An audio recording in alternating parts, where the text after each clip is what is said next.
noite, irmãos. Satisfação estar com vocês mais uma vez.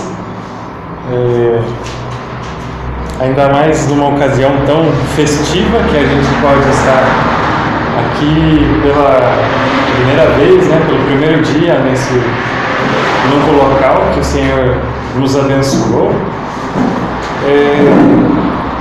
Eu estou fazendo uma série de mensagens no livro de Josué.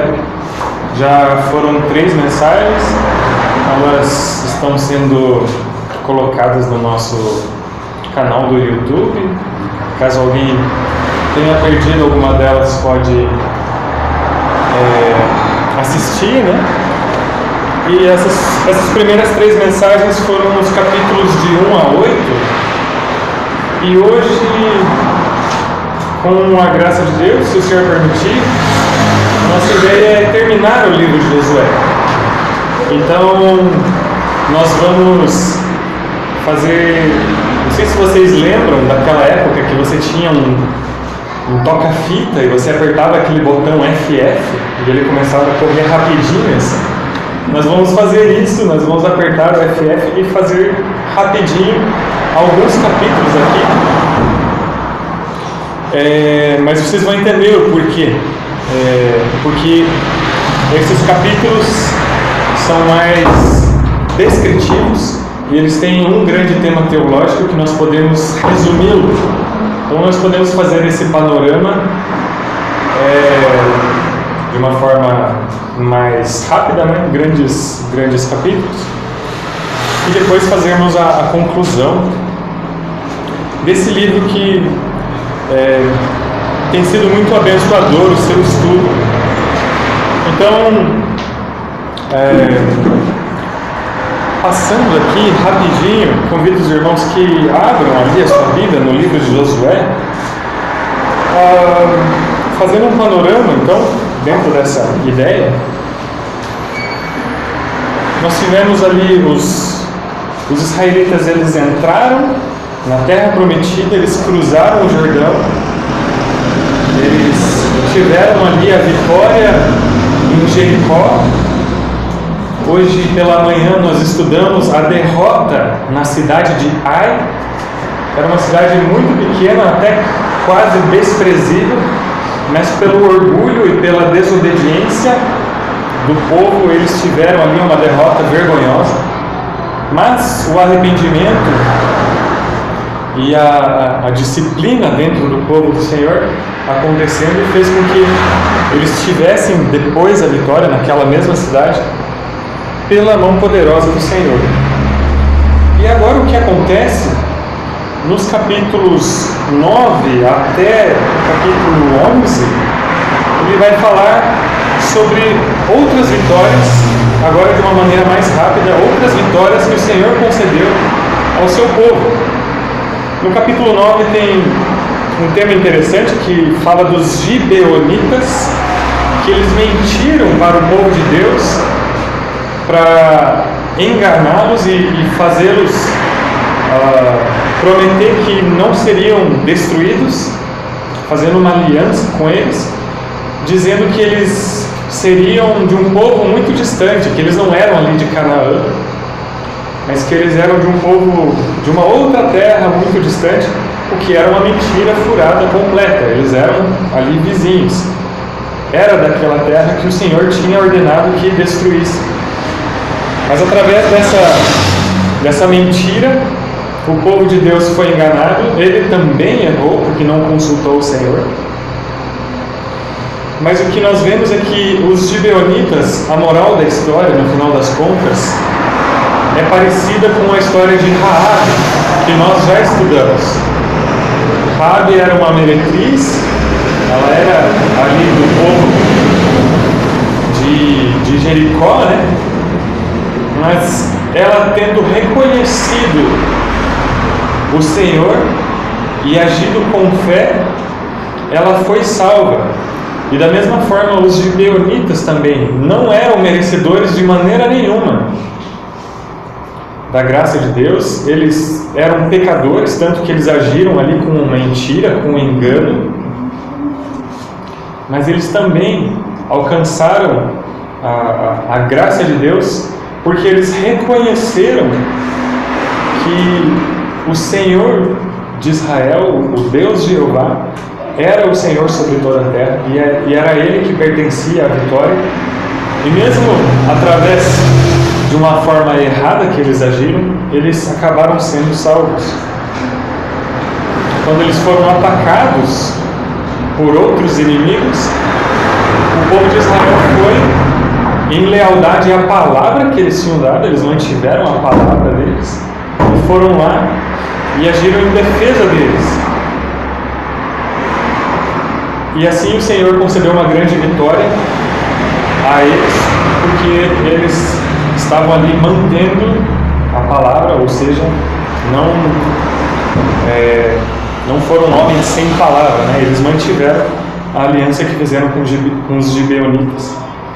Então ali no capítulo 10, capítulo 11, tem a narrativa das outras vitórias, e a partir do capítulo 12 tem uma grande descrição das terras que foram divididas. As terras que foram conquistadas, elas foram divididas para todo o povo de Israel, conforme cada uma das tribos. Se a gente lê esse texto, às vezes pode parecer um texto um pouco, vamos dizer assim, chato, ou talvez enfadonho, mas isso daqui era a descrição do lugar que eles moravam, era a descrição das famílias às quais eles pertenciam. Então é como se eles estivessem lendo esses textos aqui e falassem: a família Santos foi dada herança da cidade de Ponta Grossa para eles viverem. Então eles estavam vendo ali aquilo onde eles moravam, a família às quais eles pertenciam. A família Garcia lá em Palmeira. Então cada cidade aqui, para a gente, às vezes não comunica muito. Mas o que está acontecendo aqui dos versículos 12 até o 22, na verdade, é a descrição dos lugares que eles moravam e que eles ganharam por herança pela graça de Deus. Nós já vamos falar um pouco mais sobre isso. Tem algumas observações também interessantes. Caleb e Josué, que foram aqueles dois espias lá 40 anos atrás, que entraram na terra de Canaã e deram um relato positivo e agiram com fé. Lembram que foram 12 espias, correto? Desses 12 espias, 10 tiveram um relato totalmente pessimista. Não, lá tem gigantes, as cidades são muradas, a gente vai morrer, não tem jeito. 10 espias falaram isso. Mas teve 2 espias que eles creram. Tudo bem, é verdade isso. Mas o Senhor é poderoso para nos dar a vitória, para nos entregar essa terra. E eles receberam uma herança especial. Então Josué ficou com a cidade de Timnat-Sera e Caleb com a cidade de Hebron. Então Deus foi fiel àqueles seus servos que agiram com fé lá 40 anos atrás, antes de toda essa peregrinação. Eles tiveram essa herança especial. No capítulo 18, só uma observação também, foi a primeira vez que o tabernáculo foi montado de maneira definitiva. Deus tinha dado a ordem para eles fazerem o tabernáculo, e o tabernáculo a cada pouco estava andando. Eles caminhavam mais um pouquinho no deserto, desmontava tudo, enrolava, carregava, andava mais um pouco, desmontava, remontava, esticava, tudo. Então o tabernáculo estava caminhando com eles pelo deserto, entrou na terra prometida, e aqui em Josué capítulo 18 foi a primeira vez que ele se fixou. Claro que mais tarde os irmãos conhecem a história, Salomão construiu um templo definitivo, né? Mas aqui qualquer semelhança com a Igreja Batista Palavra Fiel, que estava tabernaculando nesses últimos 11 anos, não é mera coincidência. Então, aqui em Josué capítulo 18, foi a primeira vez que eles fixaram. Capítulo 20 é interessante que foi estabelecido as cidades de refúgio. O grande ensinamento que nós podemos ter desse capítulo é que Deus é misericordioso. Deus estabeleceu ali um sistema jurídico que as pessoas que tivessem cometido crime sem dolo, né, sem intenção, podiam correr para a cidade de refúgio, apresentar ali a sua defesa, e elas não seriam vingadas pela família daquele assassinado, né? Então Deus estabelecendo ali um sistema de justiça, um sistema judiciário, em que havia ali a misericórdia. A misericórdia. O capítulo 21 fala sobre a tribo de Levi, e ele fala ali que a tribo de Levi não tinha terra, não tinha herança. Nós podemos aprender com essa tribo. Aí você pensa, eles não tinham herança, eles ficaram com a parte pior, né? Não, pelo contrário, eles tinham a melhor herança, porque Deus falou que o Senhor era a herança deles. Nós devemos ser assim como a tribo de Levi, que o Senhor é a nossa herança. E no capítulo 22 ali, só tem um detalhezinho, no capítulo 22, do versículo 10 até o versículo 34, conta a história das outras 2 tribos e meia. Então, se os irmãos lembrarem, o mapa de Israel, bem no meio dele passa o Rio Jordão. E do lado de lá do Rio Jordão tinha a terra de 2 tribos e meia, que é a tribo de Gad, Ruben e metade da tribo de Manassés. Então eles voltaram, cruzaram de volta o Jordão, né, e retornaram para suas casas. E eles fizeram ali um memorial, ou um altar, para eles se lembrarem que eles faziam parte do mesmo povo de Israel, para que essa distância geográfica que o Rio Jordão representava não representasse uma separação entre eles. Então, agora, depois de ter apertado o FF e passado rapidinho por esses capítulos, nós podemos estudar o grande tema que todos esses capítulos falam, que é o descanso, ou seja, a conquista da terra, a herança que o Senhor Deus concedeu ao povo de Israel. Então, no versículo 11, capítulo 11, versículo 23, diz assim: Assim Josué tomou toda esta terra, conforme tudo que o Senhor tinha dito a Moisés, e deu-a como herança a Israel, dividindo-a segundo as suas tribos, e a terra descansou da guerra.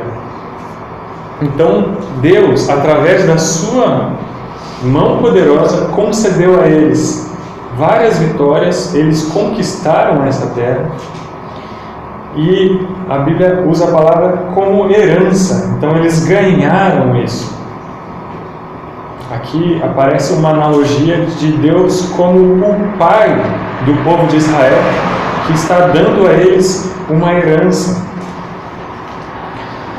E aí passa então a narrativa, né, do que era exatamente essa terra, cidade por cidade, tribo por tribo.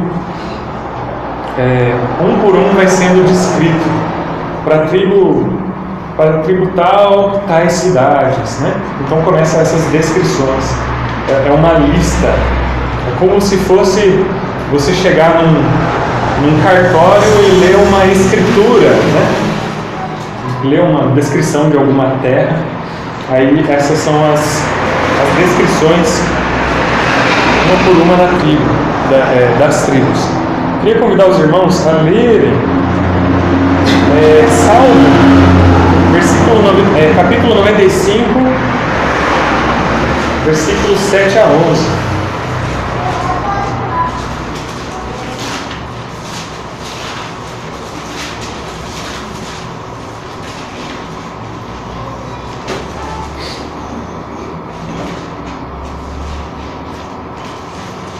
Salmo 95, 7 a 11, diz assim: porque Ele é o nosso Deus, e nós somos o povo que Ele pastoreia, o rebanho que Ele conduz. Se hoje ouvirdes sua voz, não endureçais o coração como em Meribá, como no dia de Massá no deserto, quando vossos pais me tentaram, pondo-me à prova, ainda que tivessem visto minhas obras.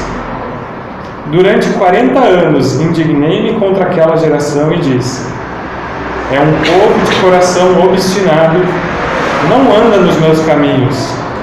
Por isso, jurei na minha ira, eles não entrarão no meu descanso. Então Deus concedeu esse descanso, Deus deu essa terra a eles. Mas aqui nesse salmo nós podemos ver que antes deles conseguirem conquistar toda aquela terra, nós nos lembramos que houve toda uma geração que morreu no deserto e que não entrou. Eles saíram do Egito, viram toda a mão poderosa de Deus abrindo o mar vermelho diante deles, fazendo todas as coisas milagrosas que Ele fez, sustentando a eles com maná, com codornizes a cada dia, e mesmo assim não creram, e mesmo assim foram incrédulos. Então a primeira mensagem é que não haja em nós incredulidade, falta de fé, para que nós não sejamos como aquela geração antes de Josué, que morreu no deserto e que não entrou na terra prometida por causa da falta de fé, por causa da incredulidade. Hebreus capítulo 4 vai falar também sobre isso e vai apontar para uma realidade ainda maior. Hebreus capítulo 4, versículos de 1 a 11.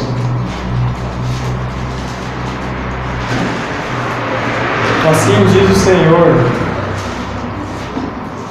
portanto, ainda que nos tenha sido deixada a promessa de entrarmos no seu descanso, tememos que algum de vós pareça ter falhado, porque as boas novas também foram pregadas a nós, assim como a eles.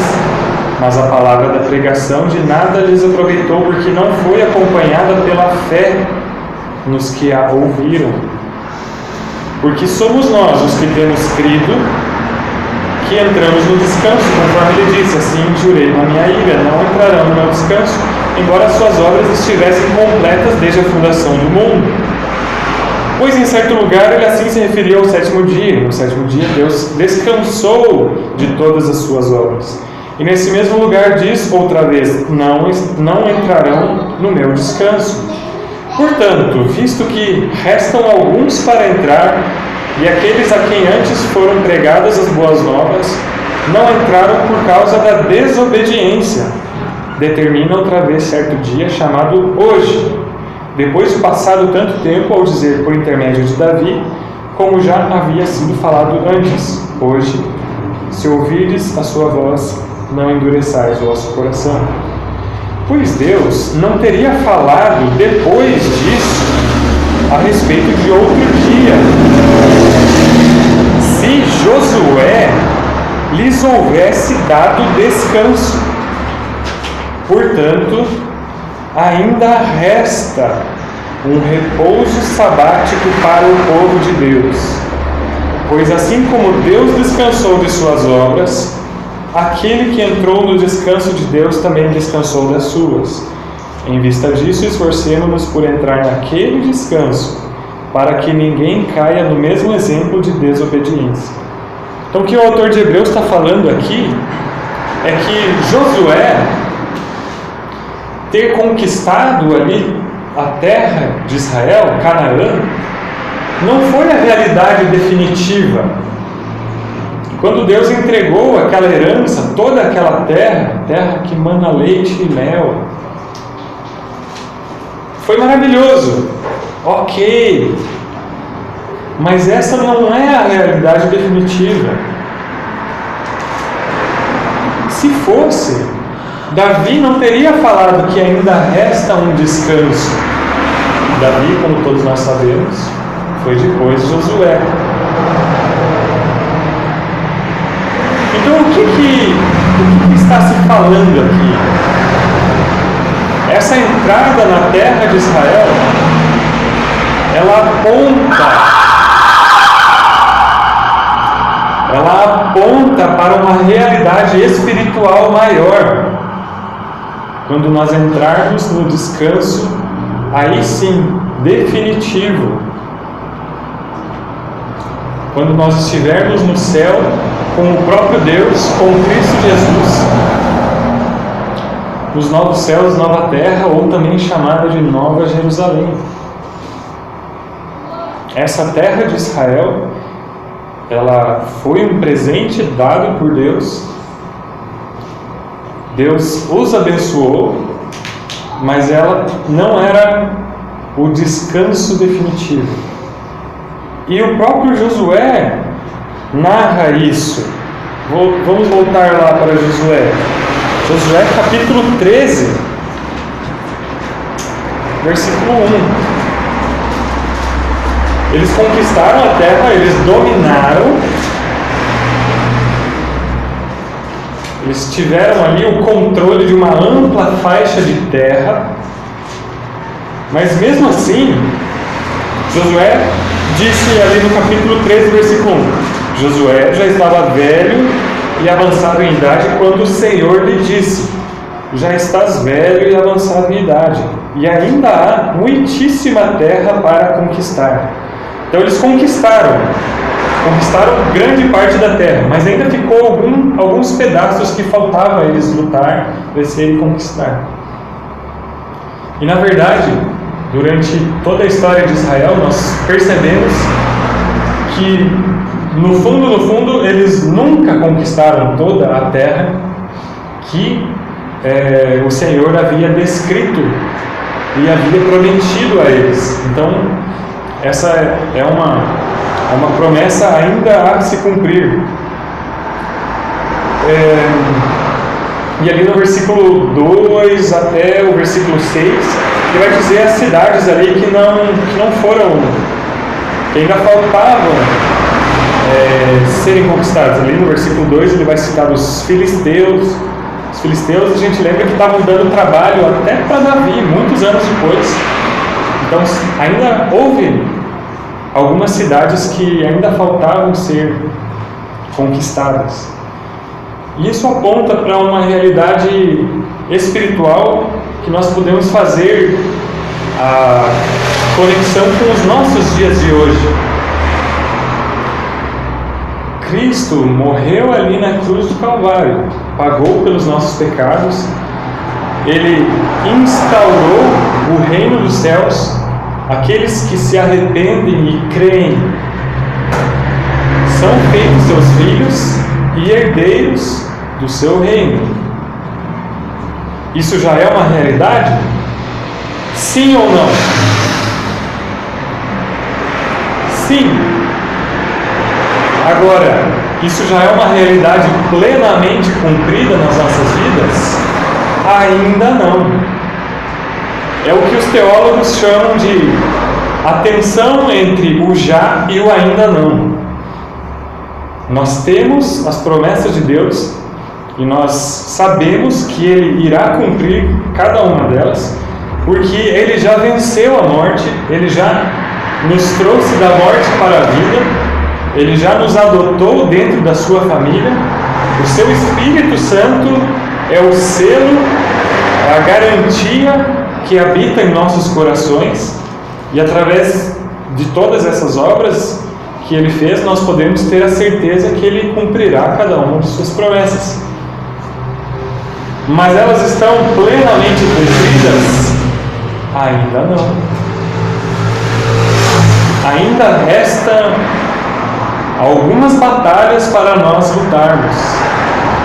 Enquanto nós estivermos aqui, nessa carcaça, nós ainda teremos lutas, e algumas delas serão duras. Então nós já estamos no céu? Ainda não. Como o irmão Helder leu no versículo no começo do culto, no mundo nós teremos aflições, mas tem de bom ânimo, eu venci o mundo. Quem disse isso? O próprio Jesus. Como eu já falei, Jesus é uma tradução grega para o nome hebraico Josué, que significa Jeová salva. Então Josué é como se fosse um tipo de Cristo, alguém que é menor que Cristo, é lógico, que aponta para Cristo, aponta para uma realidade maior. Então Josué é um tipo de Cristo, ele aponta para Cristo. A conquista da terra prometida aponta para quando nós estivermos no céu com Ele. Amém? Quando que isso vai se cumprir? Apocalipse 21. Apocalipse 21, 1-7. Então vi um novo céu e uma nova terra, pois o primeiro céu e a primeira terra já se foram e o mar já não existe. Vi a cidade santa, a nova Jerusalém, que descia do céu da parte de Deus, enfeitada como uma noiva preparada para seu noivo. E ouvi uma forte voz que vinha do trono e dizia: o tabernáculo de Deus está entre os homens, pois habitará com eles. Lembram que nós falamos que o tabernáculo foi montado ali em Josué 18? Aquilo era provisório. O definitivo está aqui. Apocalipse 21:3. O tabernáculo de Deus está entre os homens, pois habitará com eles. Eles serão o seu povo, e Deus mesmo estará com eles. Ele lhes enxugará dos olhos toda lágrima, e não haverá mais morte, nem pranto, nem lamento, nem dor, porque as primeiras coisas já passaram. O que estava assentado sobre o trono disse: eu faço novas todas as coisas. E acrescentou: escreve, pois estas palavras são fiéis e verdadeiras. Disse-me ainda: está cumprido. Eu sou o Alfa e o Ômega, o princípio e o fim. A quem tiver sede, darei de beber de graça da fonte da água da vida. Aquele que vencer herdará essas coisas, e eu serei seu Deus, e ele será meu filho. Que maravilha essa promessa! Que maravilha essa promessa! Nós ainda estamos lutando aqui nessa vida.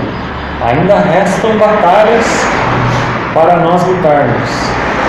Ainda existem cidades a serem conquistadas, mas a certeza da vitória é porque o nosso general é Jesus Cristo.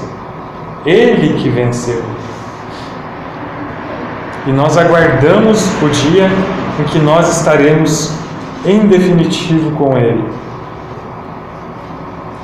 Agora, convido os irmãos a abrirem lá em Josué 23, para nós irmos para a conclusão desse livro.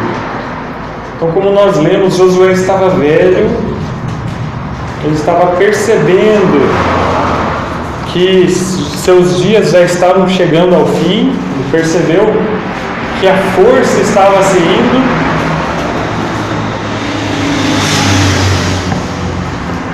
Então, Josué convocou todo o povo. Vamos ler lá, Josué 23. Muito tempo depois, o Senhor havia concedido a Israel descanso de todos os seus inimigos em redor, e Josué já estava velho, de idade muito avançada. E Josué chamou todo Israel com os anciãos, os chefes, os juízes e os oficiais, e disse-lhes: Eu já estou velho, de idade muito avançada, e vós tendes visto tudo quanto o Senhor vosso Deus fez a todas essas nações por causa de vós.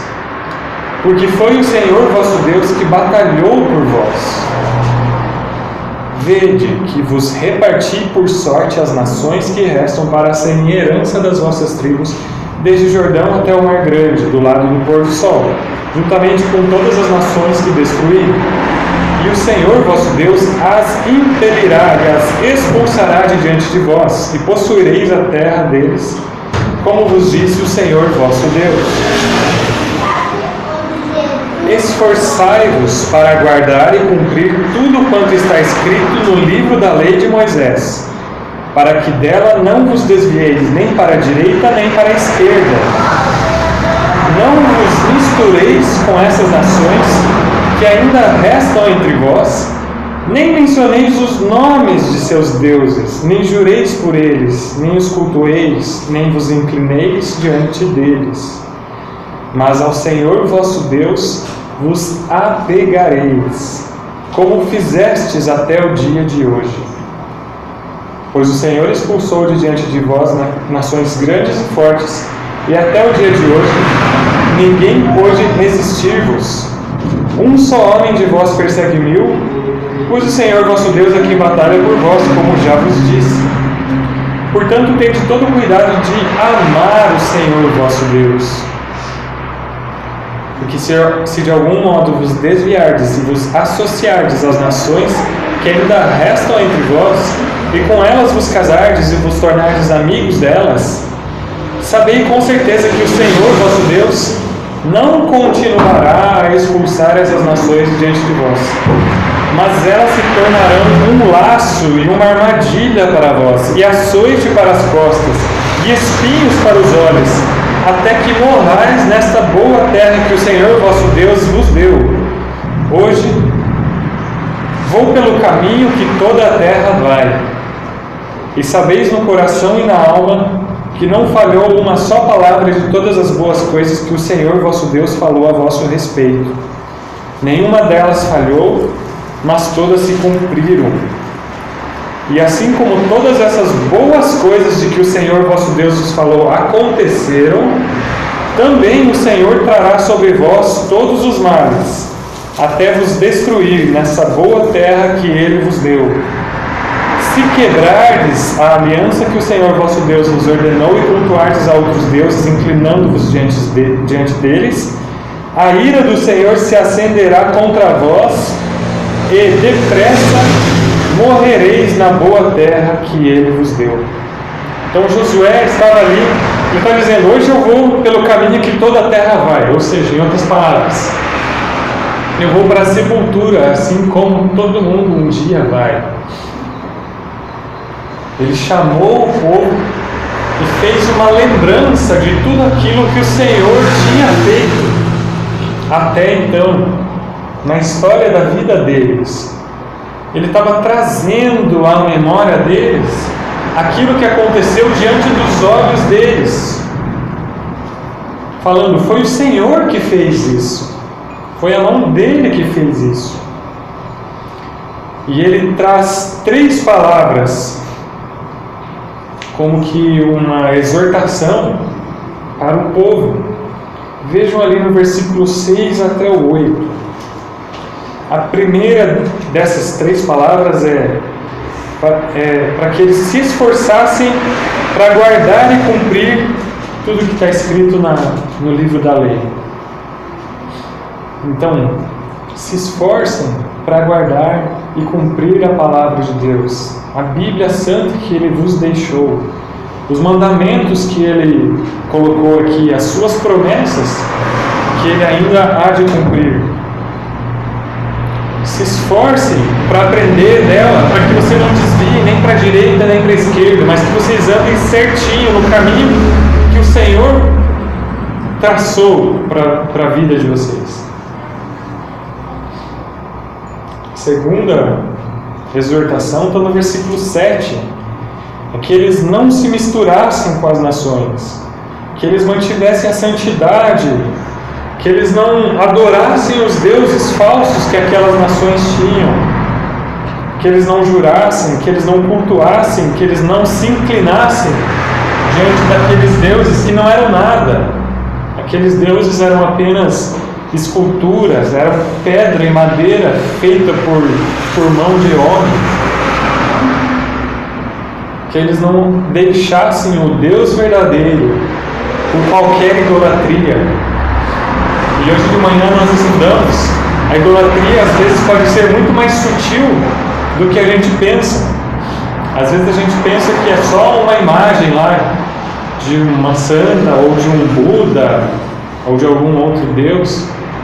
Mas às vezes a idolatria pode ser o dinheiro, pode ser a sede de poder, pode ser a vontade de ser admirado pelas outras pessoas, de ganhar curtidas no Instagram e no Facebook. Às vezes o seu ídolo pode ser o sexo ou alguma outra coisa nesse sentido. Mulheres, né? Existem várias maneiras de praticar a idolatria e nos afastarmos de Deus, e nós deixarmos o Deus verdadeiro. E o versículo 8, a terceira exortação, é que eles se apegassem a Deus. Que eles se apegassem a Deus, como fizeram até o dia de hoje. Então esse é um verbo muito forte, né? Fala, dá a impressão de dependência e de carinho também, né? A gente costuma falar, tal filha é muito apegada com o pai, muito apegada com a mãe. E ele usa essa linguagem paternal mesmo, para que nós nos apeguemos a Deus. Não se afaste de Deus, mas pelo contrário, se aproxime dele e se apegue cada vez mais. No versículo 11, ele resume isso de uma maneira muito bonita, dizendo: tende todo o cuidado de amar o Senhor vosso Deus. E aqui está um dos versículos mais importantes do livro. E essa palavra que eu trago para cada um de vocês hoje: tenham todo o cuidado de amar o Senhor nosso Deus. Nosso Deus não é para ser servido de uma maneira negligente, mas com todo cuidado. Nós não podemos chegar diante dele orgulhosos, exaltando a nós mesmos, mas nós temos que reconhecer que Ele que é o Senhor, que Ele que é o Deus, e nós devemos amá-lo. Ser um filho de Deus não é uma coisa meramente intelectual, não é apenas você saber que um Deus existe, é muito mais profundo do que isso. Você tem que fazer com que esse conhecimento se transforme em um afeto do seu coração. O amor não é apenas um sentimento ou um calor que você sente no coração. Isso é uma definição mundana e muito errada, na verdade, do que é amor. Mas o amor, ele envolve todo o nosso coração, toda a nossa alma. Também envolve o nosso entendimento. Nós devemos amar a Deus com o cérebro desligado.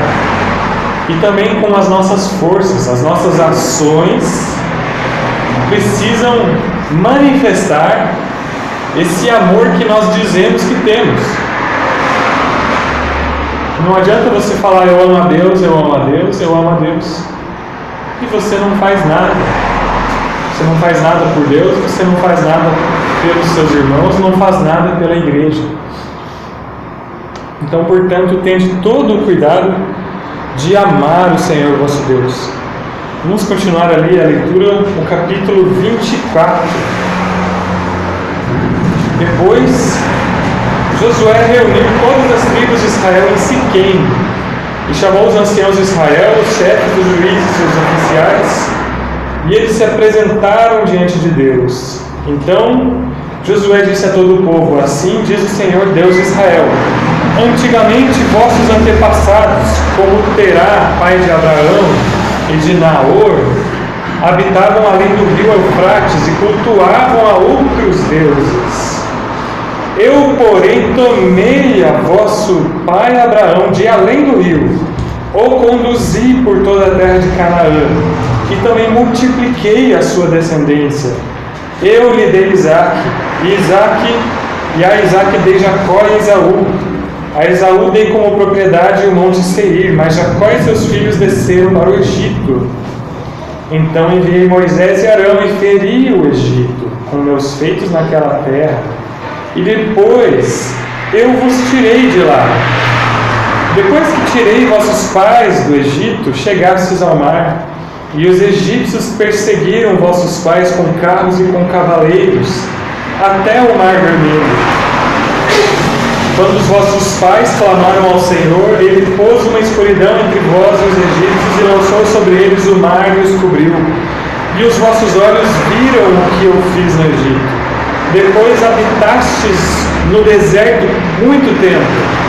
Então eu vos trouxe a terra dos amorreus que habitavam além do Jordão e que batalharam contra vós, mas eu os entreguei na vossa mão e vos apropriaste da terra deles. Assim eu os destruí de diante de vós. Então Balaque, filho de Zippor, rei dos Moabitas, armou um ataque contra Israel e mandou chamar Balaão, filho de Beor, para que vos amaldiçoasse. Mas eu não quis ouvir Balaão, por isso ele vos abençoou, e eu vos livrei da sua mão. E quando atravessastes o Jordão e chegastes a Jericó, os homens de Jericó batalharam contra vós, como também os amorreus, os perizeus, os cananeus, os heteus, os girgazeus, os heveus e os jebuseus. Mas eu os entreguei na vossa mão, pois enviei o terror adiante de vós, que os expulsou como aos 2 reis dos amorreus. Nada aconteceu pela vossa espada nem pelo vosso arco. E eu vos dei uma terra em que não trabalhastes, e cidades que não edificastes, onde agora habitais, e comeis de vinhas e de olivais que não plantastes.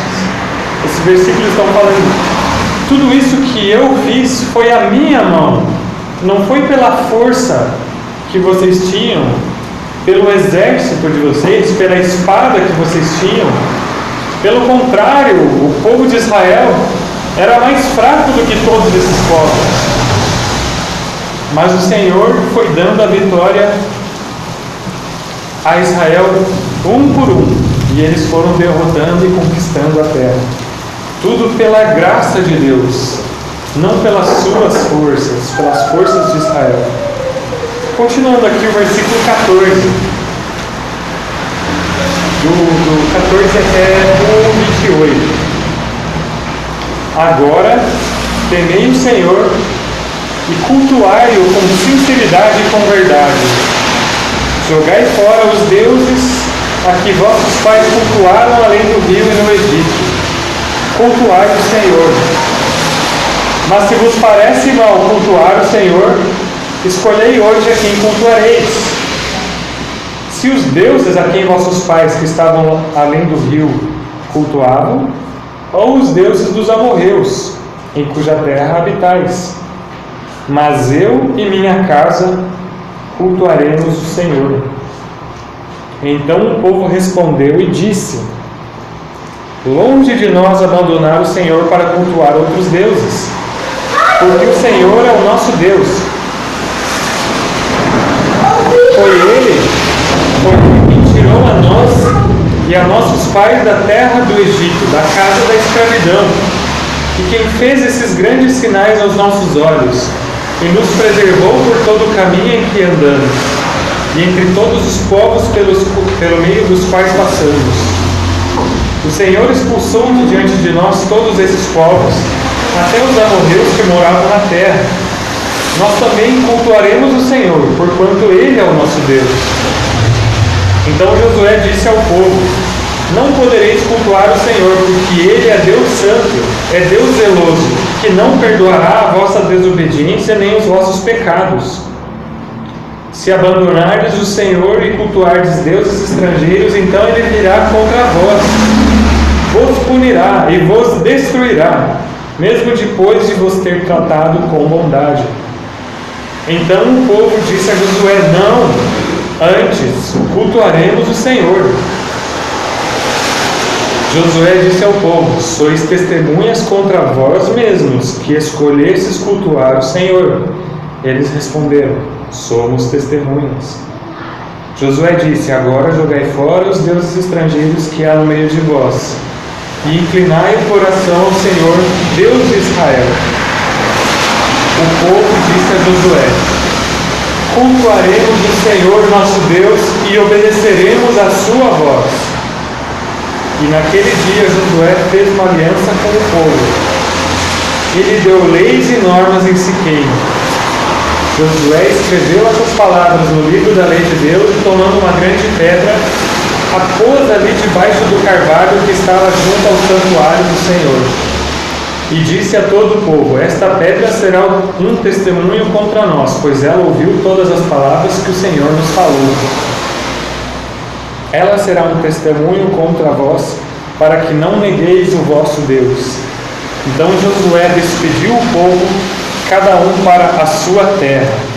E ali o versículo 29 a 33 vai falar sobre como Josué morreu e foi sepultado depois disso. Então Josué, como grande líder que foi, ele conduziu o povo de Israel a um momento de renovação da aliança. Renovação da aliança com o Senhor. Agora mesmo, antes dessa mensagem, nós fizemos uma renovação da aliança, celebrando a ceia do Senhor. Nós aqui relembramos o sacrifício que Cristo fez, a nova aliança em nosso favor. E nós devemos fazer isso regularmente, celebrar a ceia do Senhor, porque nós nos esquecemos muito rapidamente das bênçãos do Senhor e dos seus mandamentos. Por isso a importância de nós renovarmos a aliança. E nesse momento aqui, que Josué estava se despedindo do povo, ele conclamou todo o povo a dizer quem era o seu Deus. E eles responderam: nós cultuaremos ao Senhor. Josué deu o exemplo, ele falou antes: eu e minha casa serviremos ao Senhor. O que vocês dizem? E eles responderam: nós serviremos ao Senhor, nós cultuaremos ao Senhor. Então, para nós encerrarmos de tudo aquilo que a gente viu no livro de Josué, nós éramos pecadores, indignos, assim como Raabe, assim como Acã, assim como os mentirosos gibeonitas e todos os cananeus, todos aqueles povos ali da terra de Canaã. Éramos pecadores, idólatras, ímpios e merecedores do castigo de Deus. Mas Deus, pela sua poderosa mão e através de sua graça somente, nos tirou da escravidão do Egito e nos trouxe para o seu reino. nos lavando no Rio Jordão, limpando os nossos pecados, nos fazendo entrar dentro do seu reino. É somente pelo poder do Senhor dos Exércitos que nós podemos ter a vitória sobre as tentações da carne e do diabo em nossas vidas, nesse tempo que nós ainda temos. Em Cristo nós temos a herança, que será viver para sempre na cidade santa, em sua presença.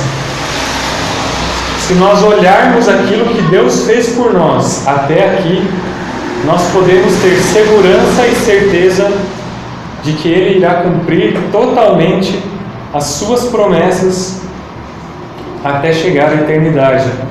E isso é um consolo e um ânimo para as nossas almas. Sejamos fortes e corajosos, e nós guardemos a sua lei, meditemos nela dia e noite, e falemos da palavra do Senhor. Que nós guardemos essa lei, conservemos a santidade e nos apeguemos a Deus. Portanto, irmãos, tende todo o cuidado de amar o Senhor.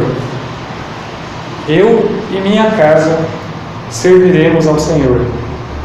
E que toda a igreja diga em voz alta essa frase: serviremos ao Senhor nosso Deus e obedeceremos a sua voz, assim como o povo de Israel falou ali em Josué 24.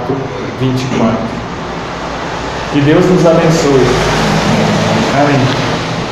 Pastor Adriano?